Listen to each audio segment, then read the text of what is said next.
Hi, I'm Nicole Hawley. I'm Brooke Grant. I'm Gabby Jones. I'm Claire Adams. I'm Nisha Bhatt. And today we will be performing the Little Albert Experiment, a psychological nightmare.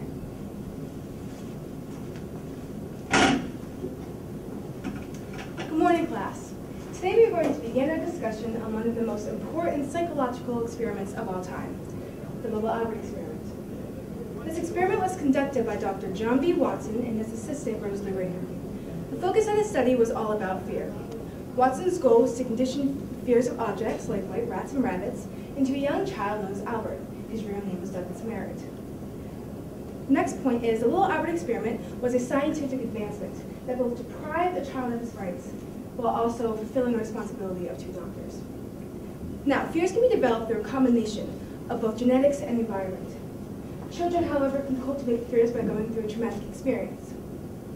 Certain fears occur at a specific age for most children, but gradually fade away. Fears that stay longer than the normal age are considered a phobia. Common childhood fears, usually starting at ages 6 to 9 months, include masks, strangers, jacks in the box. They become fearful when there's a lack of support, or they hear loud noises, which they come to associate with danger.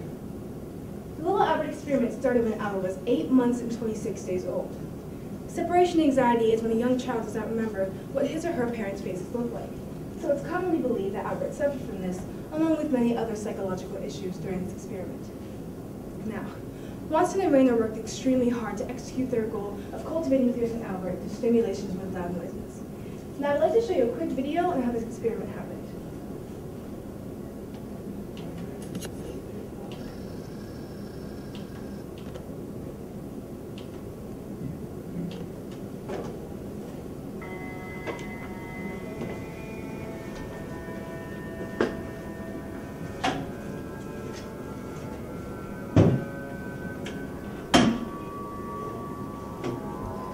My notes from today's experience, please. Here you are, Dr. Watson. Thank you.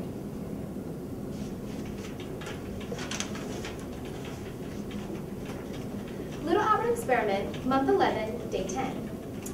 First, the rat was presented suddenly without sound. There was steady fixation, but no tendency at first to reach for it. The rat was then placed near, whereupon tentative reaching movements began. When the rat nosed the infant's left hand, the hand was immediately withdrawn. He started to reach for the head of the animal with the left hand, but withdrew it suddenly before contact. So this shows that the 2 joint stimulations given last week were effective? Correct, and at this point he placed the blocks they gave him, which showed that his mental state was still stable. Perfect. And next? Joint stimulation with the rat and sound. Started, then fell over immediately to the right side. No crying. After many attempts, the rat was presented alone. Puckered face, whimpered, and withdrew body sharply to the left. And next, joint stimulation that elicited crying? That is correct. And finally came the last presentation of the rat alone. The instant the rat was shown, the infant began to cry and attempted to crawl off the table. And a testing day 2. Does this look good, Dr. Watson? So, our next test will take place in 5 days. And our plan is to start with the rat and the blocks, and then introduce the rabbit, dog, fur coat, cotton wool, and Santa Claus mask, because they all resemble white hair like the rat. That is correct, Rayner. You know, this experiment is vital to my reputation. If I don't succeed, I will have failed my field. Don't worry, Doctor. I'm sure everything will turn out all right. Although some people don't agree with what we are doing, I have complete confidence in you. There is one downfall, though. The medical records show that Albert isn't a perfectly healthy baby. What if people question our integrity? If we continue our studies without interference, I promise it will result in success. But we will know they aren't truly successful. I know what I'm doing. Give me a dozen infants, well-formed in my own specified world to bring them up in, and I guarantee that I can pick anyone at random and train him to be any type of specialist I might select. A doctor, a lawyer, an artist, a merchant chief, even a beggarman or thief. Classical conditioning has never taken this route before. If we can show communion with humans, well, that's something no one has ever done before, Doctor. The past 2 days seem to have taken us in the right direction. Albert has shown evidence of the conditioning being successful. Just imagine what we could do with more time. I promise you that this will be remembered as one of the most significant psychological experiments of all time. I hope you're right.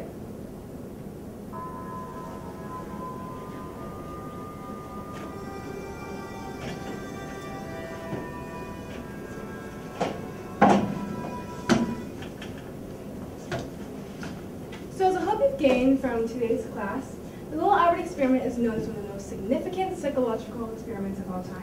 Do you have any questions? Did the psychologist ever physically harm the baby?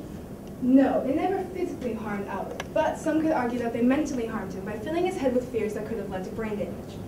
Also, Watson never deconditioned the child as he previously claimed he would. That to many people questioned how successful the experiment really was, and how ethically correct it was.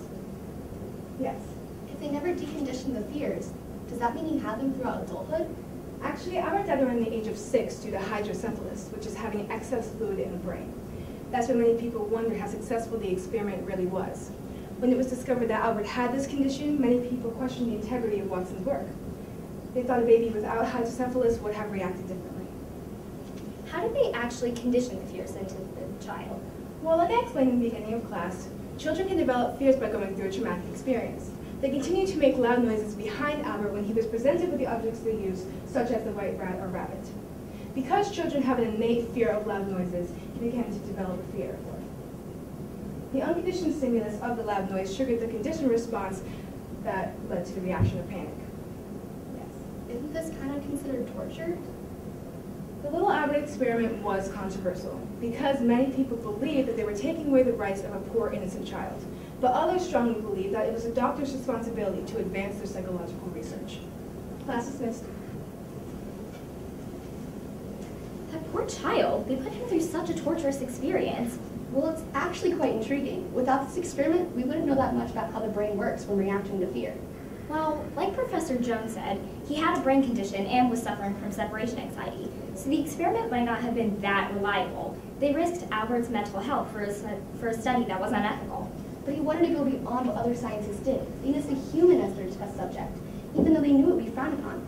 The ethics were questionable, but it's vital for our understanding. They abused the rights of an innocent child. They filled him with fears that wouldn't have otherwise existed. And they never deconditioned him, so he had to live with those fears the rest of his life. But they were doing their jobs as doctors and researchers to advance in their field. And now we know how to condition fear in the mind. But Albert had no say in this and was helpless because he was being used as an object.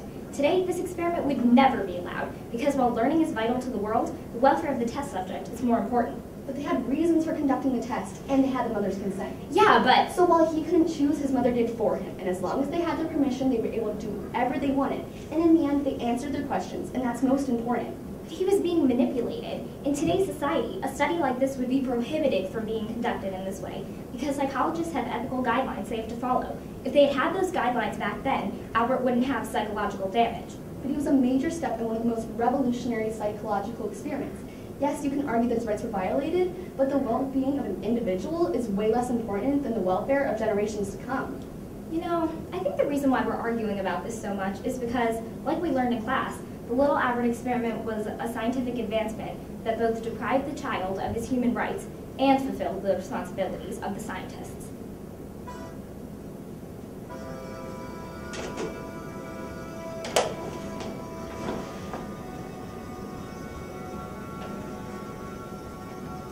As you can see, the Little Albert sparked many questions in the public's mind, as well as Watson and Rayner themselves. What might have happened if Albert had lived into adulthood? If he had these mental issues, is the test really trustworthy? Would the results have been different if Albert was truly a healthy infant?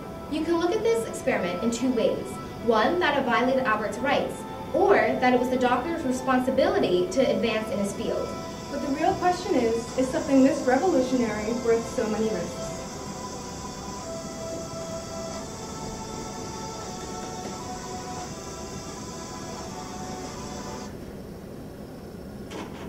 Excellent.